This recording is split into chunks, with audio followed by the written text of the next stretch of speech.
आज जो सबसे पहले ऑब्जेक्टिव है वो एनालिटिकल ज्योमेट्री से है। Equation of perpendicular bisector of segment joining the points A and B is. तो समझ लेते हैं। Equation of perpendicular bisector.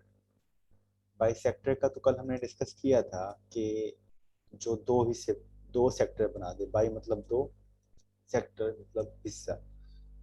ठीक है। परपेंडिकुलर बाइसेक्टर क्या होता है ये देख लेते हैं। जैसे कि हमारे पास एक लाइन है। फॉर एग्जाम्पल हमारे पास एक लाइन है।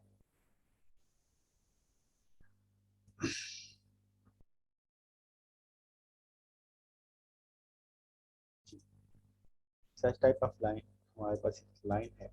अब इस लाइन पे ये है 8 सेंटीमीटर की।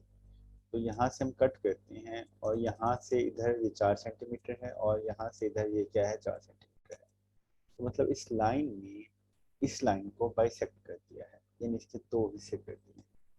लेकिन इसका जो एंगल बन रहा है इसके साथ, दैट इज 60, 70 और 80। और अगर ये एंगल, जिस लाइन ने इसको बाइसेक्ट किया है, ये 90 का एंगल बना रही हो हॉरिजॉन्टल एक्सिस के साथ, तो that is called perpendicular bisector. इसको हम परपेंडिकुलर बाइसेक्टर का नाम देते हैं, यानी 90 डिग्री का एंगल बना रही है। ठीक हो गया जी। तो परपेंडिकुलर बाइसेक्टर का कंसेप्ट क्लियर हो गया।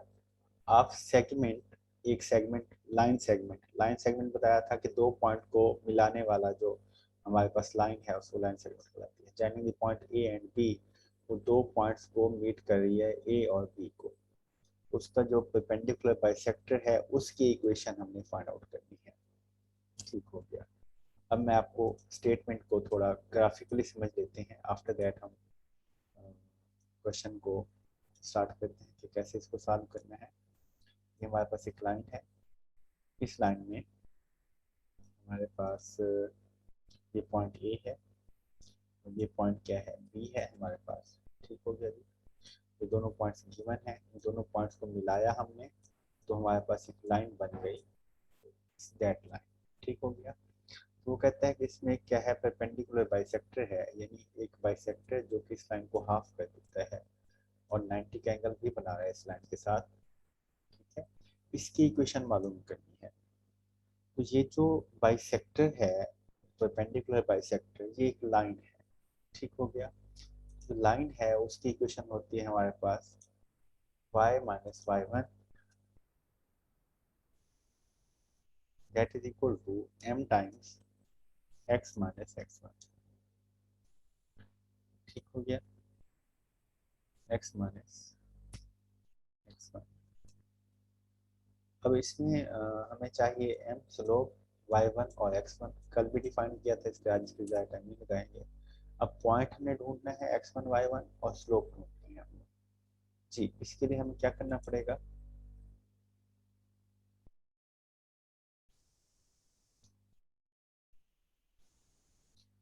पॉइंट जैसे कि बाइसेक्टर है, हाफ कर देगा, तो ए और बी का जो मिड पॉइंट, यानी जो दरमियान वाला पॉइंट होगा, ये क्या होगा, इसका पॉइंट होगा। यानी इस पॉइंट में से ये लाइन गुजर रही है। सो मिड पॉइंट हम फाइंड आउट कर लेते हैं। जी जी, एंगल ऑफ इंक्लिनेशन में मैं बताता हूँ।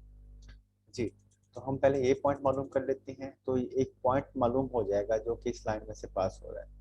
तो मिड पॉइंट का फार्मूला आपको आता ही होगा। मिड पॉइंट का हमारे पास फार्मूला होता है, अगर मिड पॉइंट को नोट करें, शायद पहले हमने किया है, अगर नहीं किया तो देख लेंगे। तो ये होता है x1 प्लस x2,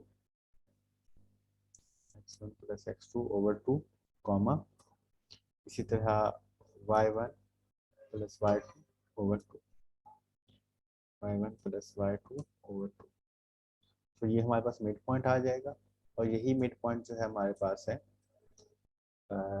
ये क्या होगा, वो पॉइंट होगा जिस पॉइंट में से वो लाइन पास हो रही है।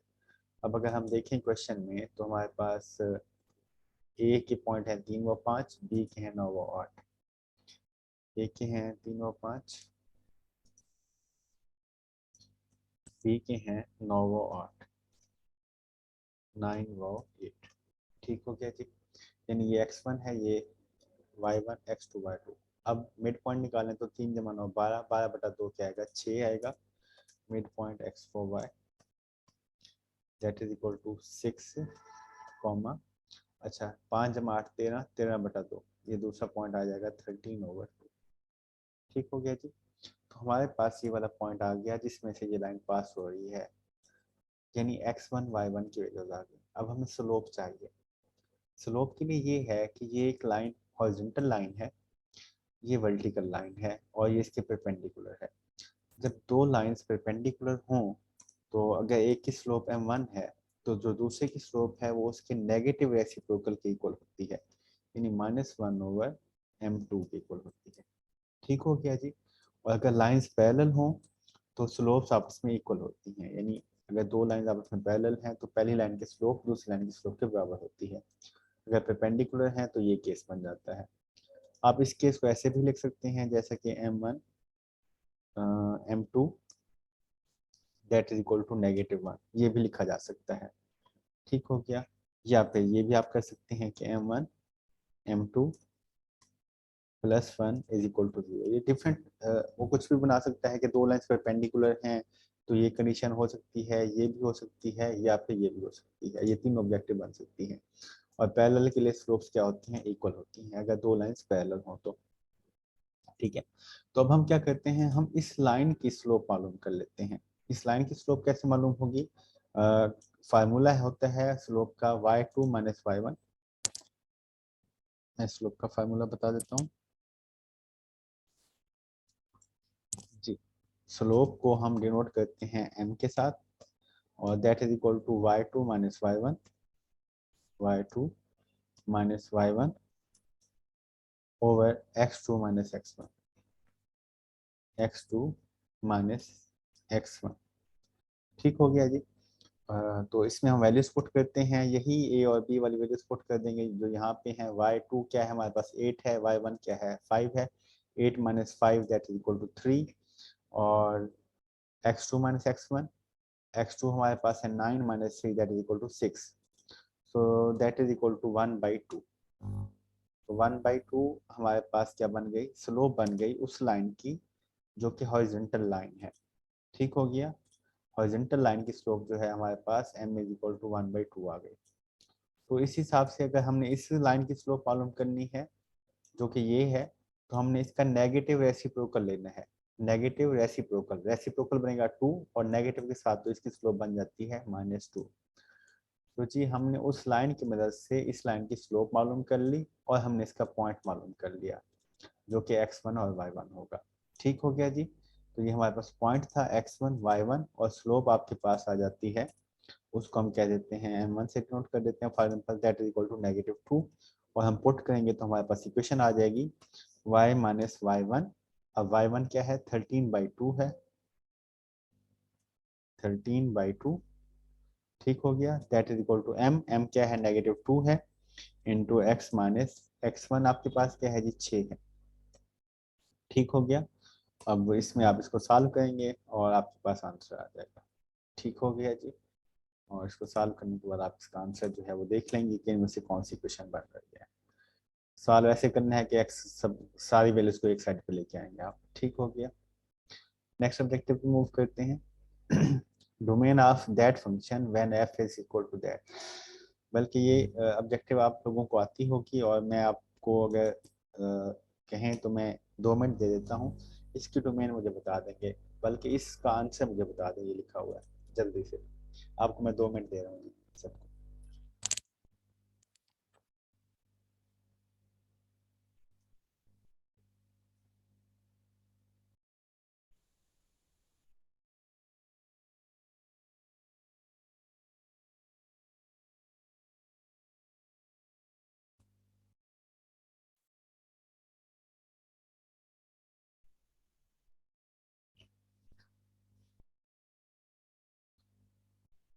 जी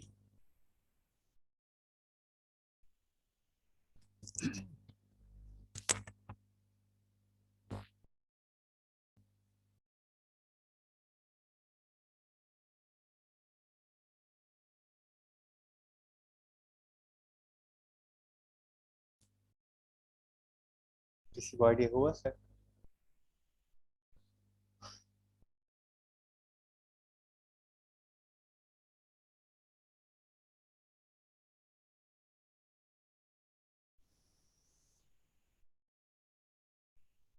फातिमा इरशाद, इसका आंसर ए है जी, जज़ाकल्लाह, thank you.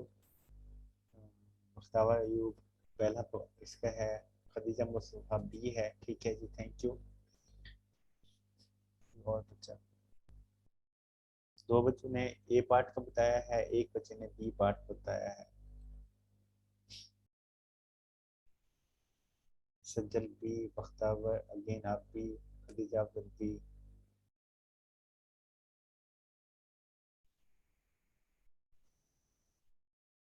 B is equal to 1, मतलब आंसर बता दें, इसका ए पार्ट है या बी पार्ट है बख्तावर?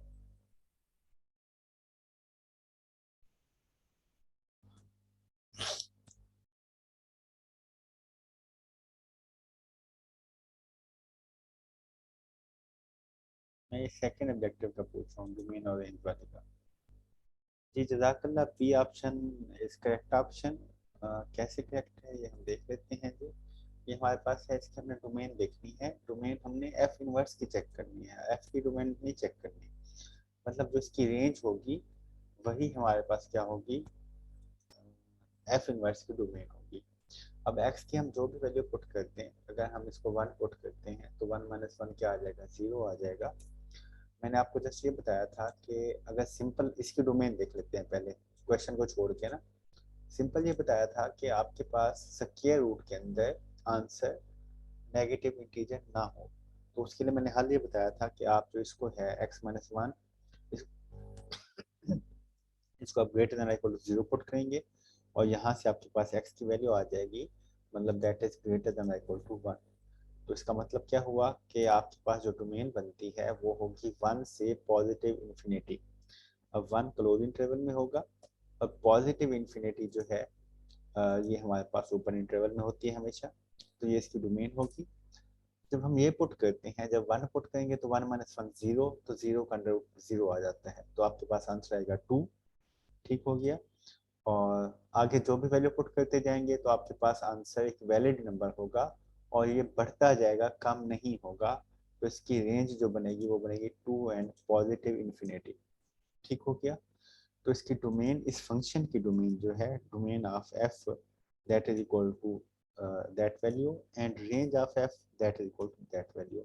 और जब इनवर्स की बात करेंगे तो इनवर्स में रेंज डोमेन बन जाती है, और डोमेन क्या है, वो रेंज बन जाती है। ठीक हो गया जी, आई होप सो क्लियर हो गया होगा आपको। अच्छा जी, नेक्स्ट ऑब्जेक्टिव मूव करते हैं। जी, इसका किसी को आइडिया है तो प्लीज ये बता दें जल्दी से। Sine cos hyperbolic X plus sine hyperbolic X is equal to, ये किसके इक्वल होगा? ये आसान सा है, इसलिए मैं फिर आपको मुझसे पूछ रहा हूँ, क्योंकि ये आसान है, और इसलिए जी, that is equal to B part 1 के बराबर होगा, ठीक है। और कोई, खदीजा अफजल?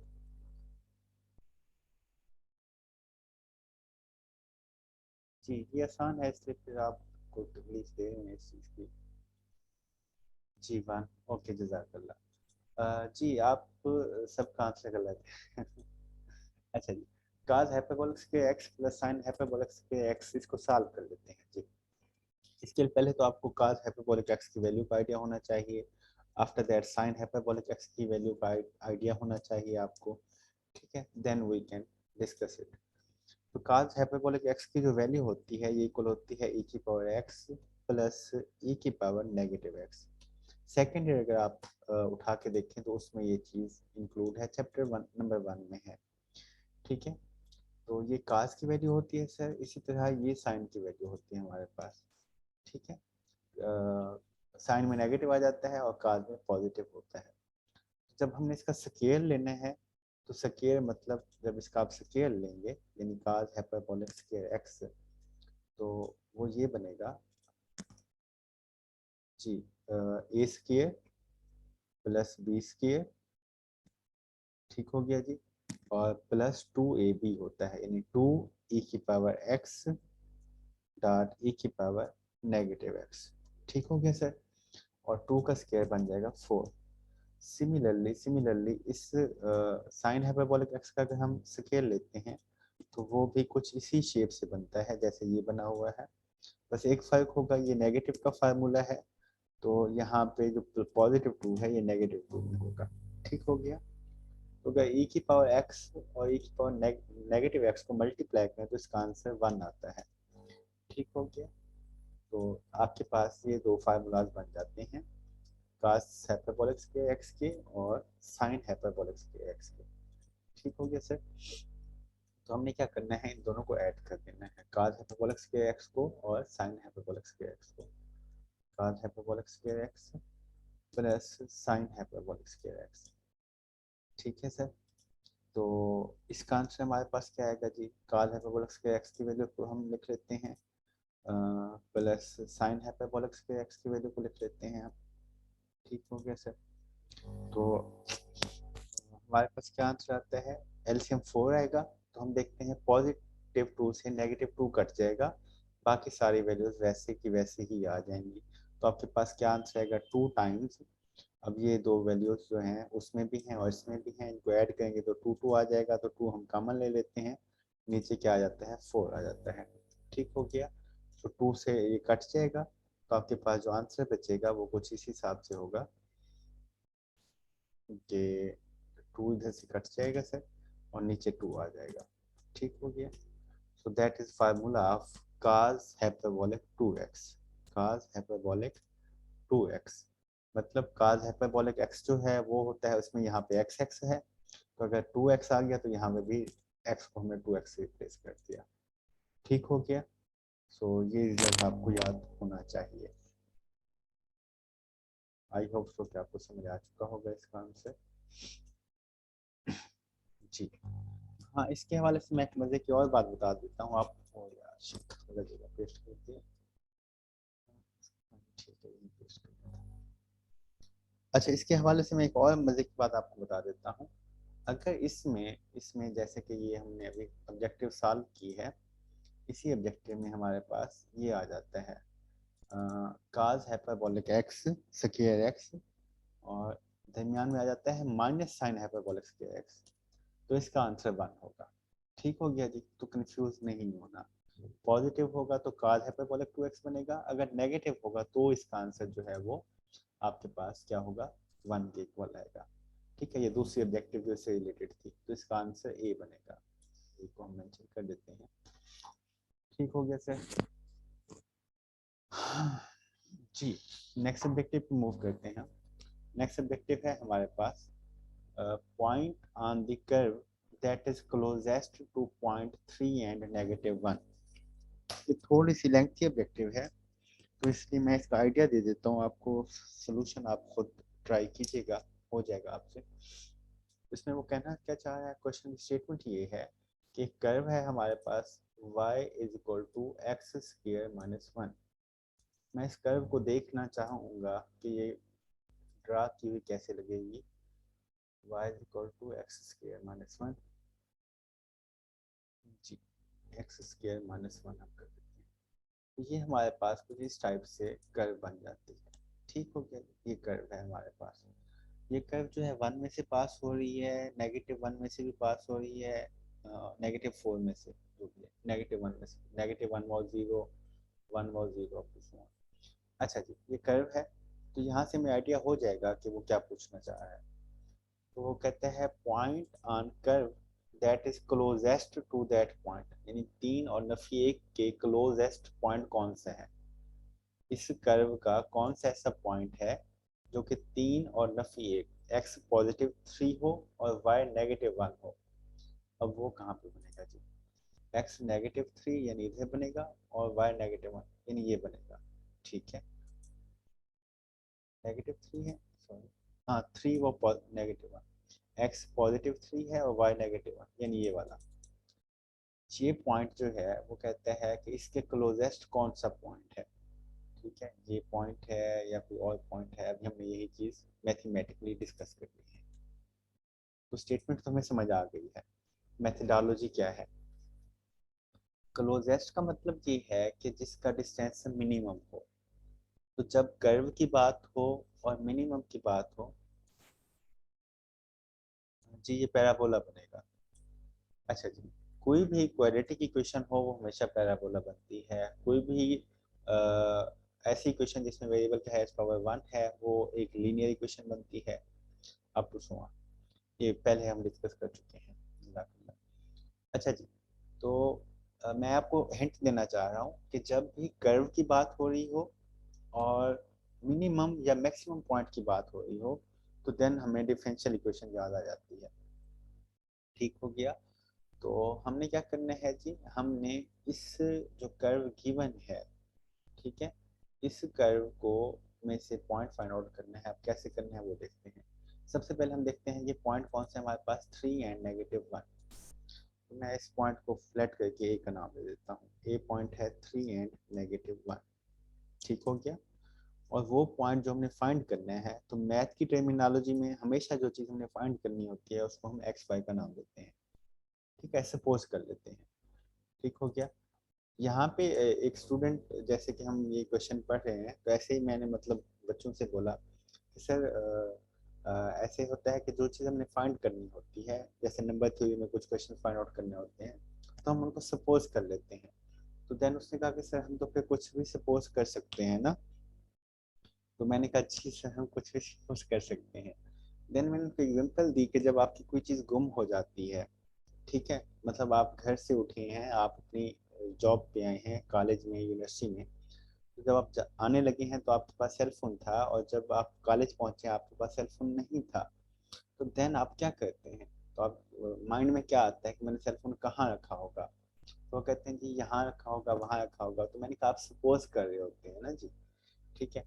तो हम वही सपोजिशन ही कर रहे होते हैं कि जो चीज़ हमने फाइंड करनी है उसको हम सपोज करके उसके पीछे जाते हैं। अगर वो ठीक है तो well and good, then otherwise that is a contradiction. हम कहते हैं कि जब हम घर से जब तैयार हो रहे थे तो शायद मैंने मिरर के आगे रखा होगा सेल फोन, ठीक हो गया, और या बाइक पे मैंने लेके गिर गया होगा, ठीक है, या मेरे बेड पे पड़ा होगा। तो दैट आर सपोजिशन। अगर वो ठीक होगी वेल एंड गुड, नहीं हुई तो that is a wrong. Okay जी। तो हमने सपोज कर लिया पॉइंट को, that is X and Y. ठीक है। अब हमने इनका डिस्टेंस फाइंड आउट कर लेना है, क्योंकि बात डिस्टेंस की चल रही है। तो डिस्टेंस फंक्शन आप लोगों को अच्छे से आता है, x2 - x1 over y2 - y1 square है सबके ऊपर। x - 3 का स्क्वायर आ जाएगा जी, x - 3 स्क्वायर। ठीक हो गया। प्लस इसी तरह y + 1 बन जाएगा, क्योंकि नेगेटिव ऑलरेडी उसके साथ है। तो y + 1 का स्क्वायर। ठीक हो गया। अच्छा जी। सो ये हमारे पास क्या बन गया, डिस्टेंस बन गया। अब हम चाहते हैं कि ये डिस्टेंस जो है ये मिनिमम हो जाए। तो उसके लिए हम पहले स्क्वायर रूट को ख़त्म करना पड़ेगा। तो मैं डिस्टेंस का स्क्वायर ले लेता हूँ। डिस्टेंस का स्क्वायर लेने से हमारे पास जो है इस टाइप का कुछ आंसर आ जाता है। ठीक है जी। ओके। सो ये हमारे पास डिस्टेंस का स्क्वायर है। अब मैं इस डिस्टेंस स्क्वायर को एक फंक्शन का नाम दे देता हूँ। कोई भी फंक्शन f से हम डिनोट कर देते हैं इसको। ठीक हो गया। तो ये हमारे पास कुछ इस टाइप से आ जाएगा। अब हमने मिनिमम डिस्टेंस फाइंड आउट करना है। Minimum distance. अब मिनिमम डिस्टेंस फाइंड आउट करने के लिए हमें इस फंक्शन का डेरिवेटिव लेना पड़ेगा with respect to one variable. But issue is that कि हमारे पास यहाँ पे दो वेरिएबल हैं, x है और y है। बट डेरिवेटिव जो है वो एक वेरिएबल पे एक टाइम में लिया जा सकता है, दो पे भी लिया जा सकता है, बट हमें एक टाइम पे चाहिए, फर्स्ट डेरिवेटिव टेस्ट के लिए भी और सेकंड डेरिवेटिव टेस्ट के लिए भी। तो देन हम फिर अपनी कर्व पे वापस आते हैं। तो हमारी कर्व जो थी वो है y = x² - 1। ठीक हो गया। तो y = x² - 1। तो मैं यहाँ y की वैल्यू पुट कर देता हूँ, दैट इज x² - 1। ठीक हो गया। तो -1 से +1 कट जाएगा, तो आपके पास अब वन वेरिएबल बन गया। ये हमने कर्व से वैल्यू पुट की है, क्योंकि हम उसी कर्व को डिस्कस करने जा रहे हैं। अच्छा जी, तो यहाँ पे हमने अप्लाई करना है सेकंड डेरिवेटिव टेस्ट। अब सेकंड डेरिवेटिव टेस्ट क्या होता है कि f double dash of constant, अगर ये ग्रेटर देन 0 आ जाता है, पॉजिटिव आ जाता है हमारे पास, ठीक है जी, f double derivative of constant that is greater than 0, then ये जो कांस्टेंट c है ये क्लोजेस्ट पॉइंट यानी नियरेस्ट पॉइंट, मिनिमम पॉइंट होगा उस फंक्शन का जिसका डिस्टेंस मिनिमम है। ठीक हो गया। अब c कैसे फाइंड आउट करेंगे हम, c फाइंड आउट करने के लिए हमने स्टेशनरी पॉइंट ढूंढना होता है। स्टेशनरी पॉइंट क्या होता है, f डैश ऑफ x को आपने 0 पुट करना होता है। ठीक हो गया सर? मैं दोबारा से बता दूं आप लोगों को कि हमने सेकंड डेरिवेटिव टेस्ट अप्लाई करना है। जब भी मिनिमम की बात होती है उसके लिए हमें कांस्टेंट की जरूरत पड़ती है। वो कांस्टेंट मालूम करने के लिए हम स्टेशनरी पॉइंट फाइंड आउट करते हैं। वो कहाँ से निकलता है? F derivative of X that is equal to 0। ठीक हो गया? मतलब इस फंक्शन का हमें डेरिवेटिव लेना पड़ेगा। जब हम इसका डेरिवेटिव लेते हैं, F derivative of X that is equal to, power rule से 2 पहले आ जाएगा, 2 टाइम्स एक्स माइनस 3। ठीक हो गया? और फिर एक्स का डेरिवेटिव 1 आ जाएगा और एक्स 4 का आता है 4x क्यूब। ठीक हो गया सर? तो इसको आपने 0 पुट कर देना है। जब 0 पुट करेंगे तो एक्स की 3 वैल्यूज आएंगी। ठीक है? टाइम शार्ट होने की वजह से मैं डायरेक्टली बता देता हूँ, जो 2 वैल्यूज आती हैं वो कम्प्लेक्स आती हैं और एक वैल्यू हमारे पास रियल आ जाती है। एक्स की पावर 3 है ना जी, तो क्यूबिक इक्वेशन है। क्यूबिक इक्वेशन के 3 आंसर आएंगे, उनमें से 2 आंसर कम्प्लेक्स होंगे, वो लीव कर देंगे। जो आंसर वैलिड होगा उसको हमें सॉल्व करना है। तो एक्स यानी 1 आ गया। तो सेकंड डेरिवेटिव टेस्ट में हम पुट करते हैं कि एफ डबल डैश ऑफ 1 अगर ग्रेटर देन 0 है तो 1 जो है ये क्या होगा? मिनिमम पॉइंट होगा। तो पहले हम एफ डबल डैश ऑफ ये मालूम कर लेते हैं। सेकंड डेरिवेटिव क्या आएगा हमारे पास? 2x है ना जी, तो ये बनेगा 2 और plus 4 3 12x square, 12x square. ठीक है? और अब इसके अंदर हमने 1 पुट कर देना है। F double dash of X यानी F double dash of 1 that is equal to 2 plus 12, ये हमारे पास क्या आ जाएगा? That is equal to 14 and 14 is greater than 0। इसका मतलब ये हुआ कि 1 जो है ये क्या है? क्लोजेस्ट पॉइंट है। ठीक है? यानी x की वैल्यू अगर 1 हो तो अब x की वैल्यू 1 आपने उस कर्व में पुट कर देनी है जिस कर्व का आपने फाइंड आउट करना था, और वो कर्व क्या है? y is equal to X square minus 1। ठीक है? जब आप x को 1 पुट करेंगे तो 1 माइनस 1 0 हो जाएगा, मतलब x 1 तो y क्या होगा? 0। तो उस हिसाब से आपके पास ये पॉइंट निकलेगा c, जो इसका आंसर है जी, सी आंसर है। मैं दोबारा रिपीट कर दूं, जब भी कर्व की बात होगी, ठीक हो गया? 0 एंड नेगेटिव 1 नहीं सर, 1 वो 0, क्योंकि x की वैल्यू 1 पुट करोगे तो यहाँ पे y की वैल्यू 0 आ जाएगी। ठीक हो गया? तो जब भी कर्व की बात होगी और क्लोजेस्ट, मिनिमम, मैक्सिमम या फारेस्ट की बात होगी, ठीक है जी, तब हमें सेकंड डेरिवेटिव टेस्ट अप्लाई करना होगा। सेकंड डेरिवेटिव टेस्ट में अगेन रिपीट कर दूं आपके लिए यहाँ पे कि सेकंड डेरिवेटिव टेस्ट ये होता है कि अगर आपके पास जो है किसी भी फंक्शन का डबल डेरिवेटिव का आंसर जो है वो ग्रेटर देन 0 यानी पॉजिटिव आ जाता है तो वो उसका नियरेस्ट पॉइंट होता है, और अगर लेस देन 0 आ जाता है तो वो उसका फारेस्ट पॉइंट यानी क्या होता है? मैक्सिमम होता है। ठीक हो गया?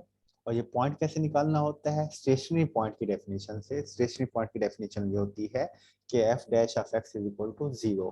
तो वहां से हम स्टेशनरी पॉइंट की वैल्यू निकाल लेते हैं, फिर यहाँ पुट करते हैं सेकंड डेरिवेटिव टेस्ट में, तो उसका आंसर हमें बता देता है कि ये मिनिमम है या मैक्सिमम है। ठीक हो गया जी? जी,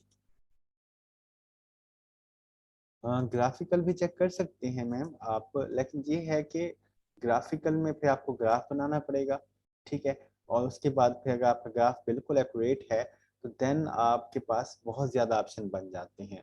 जैसे कि 3 और नेगेटिव 1 यहाँ पे है, तो क्लोजेस्ट पॉइंट तो बेशक यही बनता है ग्राफिकली अगर हम देख रहे हैं ना।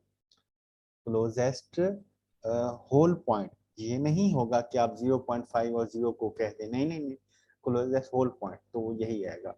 तो फिर आपको उसके लिए साबित करना पड़ेगा, ये पॉइंट निकालना पड़ेगा, ये निकालना पड़ेगा, तो ये थोड़ा सा आपके लिए लेंथी काम हो सकता है। जी, आज की हम नेक्स्ट ऑब्जेक्टिव पे मूव करते हैं। कौन सी ऑब्जेक्टिव अमल खान, आप अगर इस हवाले से, इसी टॉपिक से रिलेटेड ऑब्जेक्टिव्स प्लीज बता दीजिएगा। इसी टॉपिक से रिलेटेड जी, प्रैक्टिस के लिए जी इंशाल्लाह ज़रूर मिल जाएंगे। थोड़ा सा ना बिजी रूटीन चल रही है, और 1 2 डेज के बाद मैं अच्छे खासे आपको ऑब्जेक्टिव दूंगा प्रैक्टिस के लिए। आज भी अच्छा मैं कोशिश करता हूँ। जी, नेक्स्ट ऑब्जेक्टिव है हमारे पास in two intercept form of 2x minus 4y plus 11 is equal to 0, value of b is। थोड़ा सा लेंथी है और टाइम हमारे पास लेस देन 1 मिनट है। इंशाल्लाह जी हम कल डिस्कस करेंगे। मैं ऑब्जेक्टिव आपको कुछ सेंड कर दूंगा प्रैक्टिस के लिए, मिनिमम मैक्सिमम के लिए, और इसके लिए मैं बुक सजेस्ट करूंगा आपको। हर टॉपिक से रिलेटेड मैं आपको बुक्स बता देता हूँ जी। इक्वेशन ऑफ परपेंडिकुलर बाइसेक्टर, इसके लिए आप कैलकुलस बीएससी वाली बुक उठा लें, एस एम यूसुफ की अगर बुक उठाएंगे तो उसमें जो आपके पास चैप्टर नंबर 7, 8, 9 है, ये वहाँ से हैं। ठीक है। सेकंड ऑब्जेक्टिव डोमेन और रेंज के लिए फंक्शन आप देख लें, ये कैलकुलस में चैप्टर नंबर 1 है। इसी तरह हाइपरबोला के लिए सेकेंडरी की बुक देख लें, secondary math first chapter. Point on curve, ये आपके पास फिर आ जाती है कैलकुलस।